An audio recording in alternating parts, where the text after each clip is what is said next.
በስመ አብ ወወልድ ወመንፈስ ቅዱስ አሐዱ አምላክ አሜን። የእግዚአብሔር ቤተሰቦች የድንግል ማርያም የምልጃ ልጆች በእግዚአብሔር ቅዱስ ሰላምታ እንደምን አላችሁ? አሜን። ያያሉ የእግዚአብሔር ስም ዛሬም ዘወትርም የተባረከና የተመሰገነ ይሁን።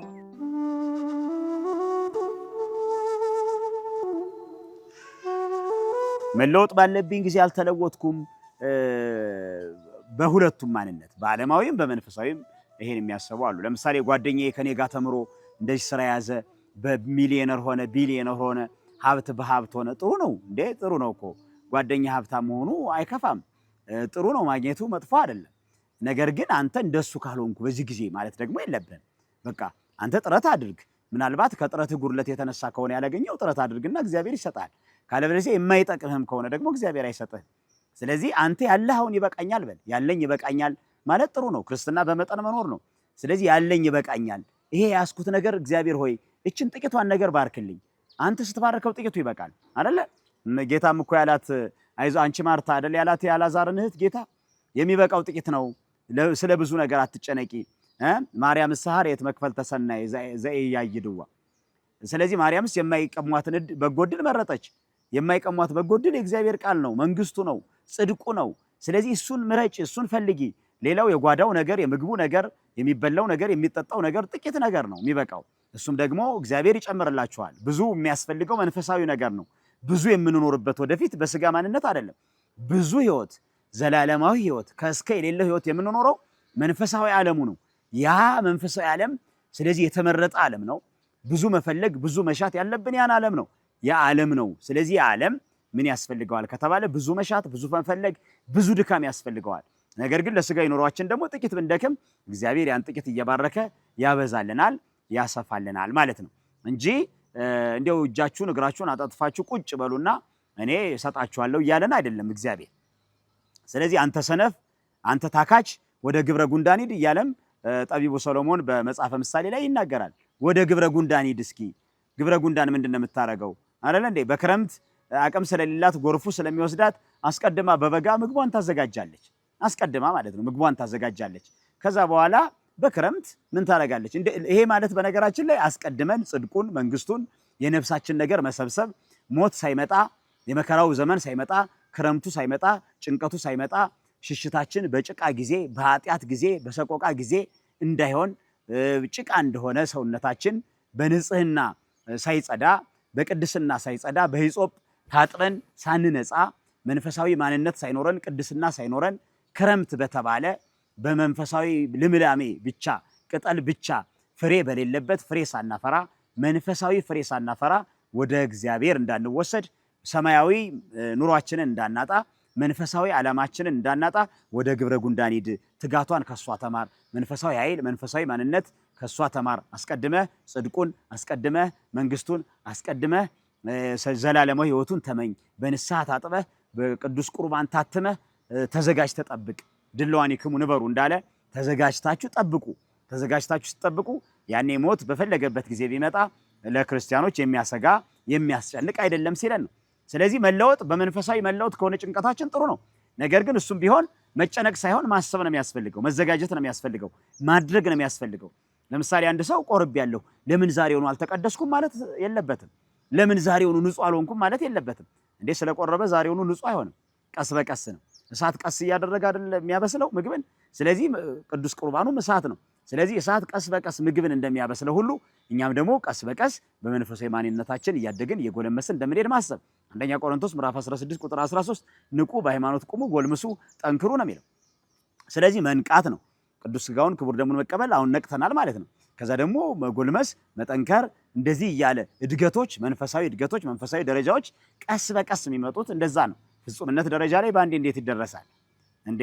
ቀስ በቀስ ነው እንጂ ቀስ ቀስ እያለን እግዚአብሔር አምላካችንን እየለመንን እየጠየቅን እምነታችን ጨምርልን፣ ጎደሎ ነን ጨምርልን እንዳሉት እንደ ሐዋርያቱ እኛም ደግሞ በመንፈሳዊ ማንነት ቀስ በቀስ እያደግን እንደምንሄድ ማሰብ እንጂ ባንዴ ካልተለወጥኩ፣ ባንዴ ካልተቀደስኩ የሚል ነገር ይሄ ትዕቢትም ጭምር ነው። ስለዚህ ባንዴ ቅድስና የለም፣ በልምምር ነው፣ ቀስ በቀስ በእርጋታ ነው እንጂ ባንዴ የሚመጣ ነገር ስለሌለ እሱም ማሰብ ያስፈልጋል። በዓለማዊ ነገራችንም ባንዴ መለወጥ የለም። ቀስ በቀስ እግዚአብሔር የሚያስፈልገን ከሆነ እንደሚያደርግልን ማሰብ ያስፈልጋል ማለት ነው። ስለዚህ ለነገ ከልክ በላይ ማሰብ እንደማያስፈልግ ተነጋግረናል ማለት ነው።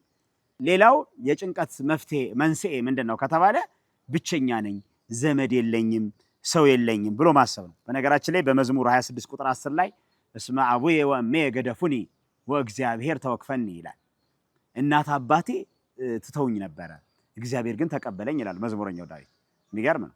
ዘመድ የለኝም፣ ሰው የለኝም። እነዚህ አይነት ጭንቀቶች ሊሆኑ አይገባም። በነገራችን ላይ እንደ እኛ እኮ እግዚአብሔር ያለን ሰዎች ነን። እስመ አልብነ ኩሉ ብነ እንደ ገዳማውያን በረሃ የሚሄዱት የሚመንኑት ለምንድን ነው? ምንም ወደሌለበት ምድረ በዳ የሚሄዱት አባቶቻችን በበረሃ ተቅበዘበዙ፣ በምድረ በዳ ተንከራተቱ፣ የፍየል ሌጦ የበቆዳ ለብሰው ተቅበዘበዙ፣ ተንከራተቱ። ይህች ዓለም አልተገበቻቸውምና ይህች ዓለም ለነሱ አይደለችምና ተብሎ በመጽሐፍ ቅዱስ እኮ የተነገረው ክርስትና በራሱ የብቸኝነት ህይወት ነው። በነገራችን ላይ ክርስትና የብቸኝነት ስላችሁ ከምን አንጻር ከተባለ ከኃጢአት ተለይተን የምንኖርበት ለማለት ነው እንጂ ከሰው ተለይተን ተገለን የምንኖርበት ማለት አይደለም። ክርስትና ባህታዊነት ነው። ለምሳሌ በከተማም ሆኖ በትዳር ተወስኖ ባህታዊ አለ። ይሄ ማለት ምን ማለት መሰላችሁ? ከምን አንጻር ነው የሚተረጎመው? አሁን ይሄ ትዳር ይዘው አግብተው ባህታዊ ነን የመነንነን እንደሚሉት ሳይሆን መመነን ምንድነው በጋብቻም ህይወት ውስጥ ሆኖ መመነን ይቻላል። ለሚስቱ መንኖ መኖር ይቻላል ማለት ነው። ከሚስቱ ውጭ ሌላ ሳያስብ፣ እሷም ደግሞ ከባሏ ውጭ ሌላ ሳታስብ በቃ ለባሏ ብቻ መንና መኖር ትችላለች። ስለዚህ እግዚአብሔርን እያስደሰቱ ሰላማዊ ኑሮ እየኖሩ መኖር ይችላሉ።